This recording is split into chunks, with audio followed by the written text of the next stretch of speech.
അസ്സലാമലൈക്കും. അപ്പോൾ കുറച്ച് ദിവസമായിട്ട് ഭയങ്കര പ്രശ്നങ്ങളാണ്. അപ്പോൾ കുറേ പേരിങ്ങനെ പറയലുണ്ട്, ഒരു പ്രശ്നം വന്നാൽ പിന്നെ ഇങ്ങനെ പ്രശ്നം വന്നുകൊണ്ടിരിക്കും, വേറൊന്നുമല്ലോ. അപ്പോൾ ചിലവർ അറിയില്ല അതൊരു തലവിധിയാണെന്ന്. പക്ഷെ സംഭവം അങ്ങനെയൊന്നുമല്ല. നമ്മുടെ ജീവിതത്തിൽ നമുക്ക് ചില ഭാഗങ്ങളിൽ അള്ളാഹു നല്ല പരീക്ഷണങ്ങൾ തരും. അപ്പോൾ സൂറത്ത് ബഖറയിൽ പറഞ്ഞിട്ടുണ്ട്, വലൽ ആഖിറത്തി ഖൈറുൽ ലക മിനൽ ഊല എന്ന് ഒരായത്ത് പറഞ്ഞിട്ടുണ്ട്.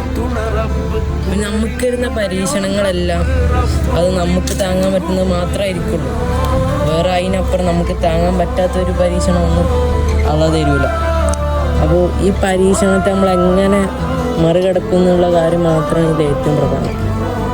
അപ്പോൾ പരീക്ഷണം വരുമ്പോൾ അത് നേരിടാൻ റെഡിയാവുക, അത് നല്ലപോലെ നമ്മൾ നേരിടുക. വലൈക്കും അസ്സലാം.